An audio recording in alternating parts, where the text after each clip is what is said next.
बिस्मिल्लाहिर्रहमानिर्रहीम। अस्सलाम अलैकुम दोस्तों, हामिद मीर असद उमर पर बरहम हो गए। उन्होंने कहा असद उमर तो 2 दिन भी जेल नहीं रह सके और इमरान खान के खिलाफ बातें करने शुरू कर दिए। जब पार्टी पर मुश्किल वक्त आया तो असद उमर ने इमरान खान के खिलाफ बोलना शुरू कर दिया। असद उमर को शर्म आनी चाहिए। मैं असद उमर को बिल्कुल नजरियाती कारकुन नहीं मानता। दोस्तों, वीडियो की तफसील देखने से पहले चैनल को जरूर लाइक और सब्सक्राइब कर दे। शुक्रिया। देखें वीडियो की तफसील। में थे ही नहीं सिरे से। देखिए, मैं बड़े अदब से गुजारिश करूंगा और मैं किसी का दिल नहीं तोड़ना चाहता या किसी को मैं नाराज नहीं करना चाहता। मेरी एक राय है, आप उससे इत्तेफाक करें, आप उससे इख्तिलाफ करें। मैं असद उमर साहब को मैंने कभी भी नजरियाती कारकुन या नजरियाती लीडर तहरीक इंसाफ का नहीं समझा। उसकी एक वजह है। वजह यह है कि 2019 में जब वो वजीर खजाना थे तो उस वक्त के आर्मी चीफ जनरल कमर जवेद बाजवा साहब ने एक बहुत ही सिलेक्टेड सहाफियों की एक मीटिंग थी। उसमें उन्होंने असद उमर साहब के बारे में जो बातें की और फिर जिस तरीके से उन्होंने इस अज़्म का इजहार किया कि मैं इस आदमी को वजारत खजाना से हटा के इसकी जगह पे हफीज शेख या शौकत तरीन में से किसी एक को लेके आऊंगा, और मैंने उस वक्त वहां पे असद उमर साहब का बड़ा केस प्लीड किया। और असद उमर साहब जिस वक्त वो बात चल रही थी वो उस वक्त IMF के साथ मुज़ाकरात कर रहे थे वाशिंगटन में। और अगले दिन फिर असद उमर साहब जो हैं, अगले ही दिन उनको इमरान खान साहब ने डी नोटिफाई करवा दिया और उनकी जगह पे हफीज शेख साहब को ले आए, जिनकी जिंदगी में पहली मुलाकात इमरान खान साहब से उस वक्त हुई जब वो वजीर खजाना बन गए। और फिर असद उमर साहब जब पाकिस्तान वापस आए तो हमने उनको बताया कि भाईजान, ये आपकी जो पार्टी है जिसमें आप बड़ा इनकलाब की और नया पाकिस्तान की बात करते हैं, इसमें आपको इस तरीके से चेंज किया गया है। तो उस पर उन्होंने कोई बुरा नहीं मनाया और कुछ दिनों के बाद एक नई वजारत लेके वो फिर से काम करना शुरू हो गए। और उसके बाद वो इधर उधर राइट लेफ्ट पे इमरान खान साहब के बारे में कानाफूसी करते थे, सरगोशियां करते थे कि ये गलत कर रहा है, ये गलत कर रहा है, ये गलत कर रहा है। फिर इमरान खान साहब ने उनको जनरल सेक्रेटरी बना दिया पार्टी का, फिर वो खामोश हो गए। तो अब उन्होंने जो एक चार्जशीट चेयरमैन तहरीक इंसाफ के खिलाफ जो उन्होंने चार्जशीट लगाई है, ये बातें उनको उस वक्त करनी चाहिए थी जब वो हुकूमत में थे या जब वो पार्टी के जनरल सेक्रेटरी थे। ये 9 मई से पहले करने वाली बातें थी। 9 मई के बाद अगर वो बातें कर रही हैं तो इसकी मतलब ये है इन बातों का कि असद उमर साहब, सॉरी टू से, एक इब्नुल वक्त मुफाद परस्त इंसान है। और जब उन्होंने देखा है कि उनकी पार्टी का चेयरमैन जो है वो मुश्किल वक्त में है तो वो अब उसको छोड़ के भाग रहे हैं। तो इस तरह जो लोग मुश्किल वक्त में छोड़ के भागते हैं वो ना पहले कभी नजरियाती थे, ना है, ना कभी नजरियाती होंगे। मगर काशिफ, कोई ना कोई क्लाउड तो, आप जरूर कमेंट कीजिएगा मीर साहब की इस बात पे, इफ यू अग्री और डिसएग्री, लेकिन कोई ना कोई क्लाउड तो है। कल उन्होंने आपके प्रोग्राम में ये इंकशाफ भी किया कि वो इलेक्टेबल से इन टच हैं और बहुत से लोग जो हैं ये जमात नहीं छोड़ना चाहते। ये बात ठीक है, बहुत लोग जो छोड़ भी गए वो भी नहीं छोड़ना चाहते।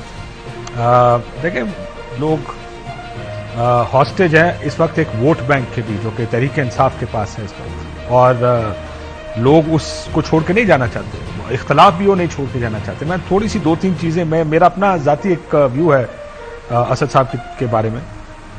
मेरा नहीं ख्याल है कि, क्योंकि I always found him very careful कि जब भी पॉलिटिकल बात, वो आपको बिल्कुल ही ज्यादा बात, वो उन पॉलिटिशियंस में से थे जो ज्यादा बात नहीं बताते थे आपको। और इमरान खान के बारे में और चेयरमैन तहरीक इंसाफ के बारे में तो बिल्कुल बहुत मैंने नहीं सुना को एक आधी चीज पे अगर इख्तलाफ हो भी गया हो कि इलेक्शंस ले लेने चाहिए, जो कि एक ऐसी चीज है जिसमें 2 व्यूज हो सकते हैं, या इलेक्शंस की चीज के ऊपर इख्तलाफ हो गया हो कि इलेक्शंस होने चाहिए या पार्टी का असेंबली तहलील करनी चाहिए। लार्जली आई फाउंड हिम बिल्कुल तहरीक इंसाफ के साथ खड़े रहना। सो मेरा तो ये अपना जाती व्यू है, because I have also known him for a very long time. और ये जो उनको हटाने की बात थी, मैं थोड़ा सा उसका भी बैकग्राउंड क्योंकि जानता हूं। वो भी if I am not mistaken उस वक्त तरीन साहब हफीज शेख साहब को, रजा बाकिर साहब को लेकर गए थे, और क्या प्लान होगा और IMF और नो IMF का प्लान, उस पर ये सारा मामला शुरू हुआ था। जिसके बाद फिर ये फैसला हुआ था कि असद उमर साहब को घर जाना पड़ेगा। वो कॉन्फर्मेशन उधर से जरूर आई थी। مگر بڑی ایک ٹرکی سچویشن میں آ گئے ہیں کاشف اب اسد عمر صاحب. جتنا لیش بیک تحریک انصاف نے بحیثیت جماعت کیا ہے اور کارکنان کر رہے ہیں, لینے کے دینے پڑ گئے انٹرویو کے بعد, مگر اب پوزیشن ان کی جماعت میں کمزور ہو گئی ہے مزید. آئی وڈ تھنک سو, مجھے لگتا ہے کہ کمزور ہو گئی ہے, کیونکہ جو انہوں نے باتیں کی ہیں وہ یہ بات ٹھیک ہے کہ دیکھیں اب انہوں نے جو بات کی ہے یہ بات یہ باتیں پارٹی کے اندر ہوتی رہی ہیں. اگر کوئی کہے کہ پارٹی کے اندر نہیں ہوئی, بہت سے لوگوں نے یہ بتایا, چھوڑنے کے بعد بتایا, میں صرف اسد صاحب کی بات نہیں کر رہا, میں بہت سے لوگوں سے ملا جنہوں نے پارٹی چھوڑی ہے, ان بہت سے لوگوں نے کہا زید اب کچھ نہیں کہنا, اب یہ اس طرح کے بیان نہیں دینے, اور وہ کہتے ہیں کہ بس 1 یا 2 دن ہوتے تھے اور پھر بیان آ بھی جایا کرتے تھے. سو یہ گفتگو تو اندر چلتی رہی ہے کہ ظاہر ہے ان کے ساتھ بات چیت. آپ کو یاد ہوگا جب چیئرمین تحریک انصاف سے ملے امید کے بعد, تو انہوں نے بھی کہا کہ ہاں میں نے تو پیغامات بھجوائے ہیں. بہت سے لوگوں نے ان کو کہا کہ سر سی بی ایمز کریں, آج برائٹ صاحب بھی میرے پروگرام میں تھے, کہا سی بی ایمز کریں کوئی, انہوں نے کہا میں کر چکا ہوں, مجھے جواب نہیں ملتا آگے سے. اور وہ محالہ اس کی فرسٹریشن نکلتی تھی کہ وہ مزید کرٹیسائز کرتے تھے کہ شاید سسٹم ہلے اور کوئی جواب آئے. سو اسد عمر صاحب پراببلی, اگر آپ مجھ سے پوچھیں کیوں انہوں نے انٹرویو دیا, دینا چاہیے تھا نہیں دینا چاہیے تھا, if I know his personality, he wants to say what he wants to say, that's his personality. اور انہوں نے دیکھیں نہ دیتے تو کیا ہو جاتا, if he hadn't given this interview, کوئی بھی اور نہیں بول رہا, کوئی بھی ٹی وی پر نہیں آ رہا, but he chose to come to on TV without leaving the party. پر مجھے لگتا ہے کہ کہیں نہ کہیں پارٹی کے جو لوگ, کل بھی ایک میٹنگ ہوئی ہے اسلام آباد میں, تحریک انصاف کے بڑے جو سیکنڈ ٹیئر لیڈرشپ ہے, 4-5 لوگ ملے کہ کیا کرنا چاہیے, کیسے کرنا چاہیے.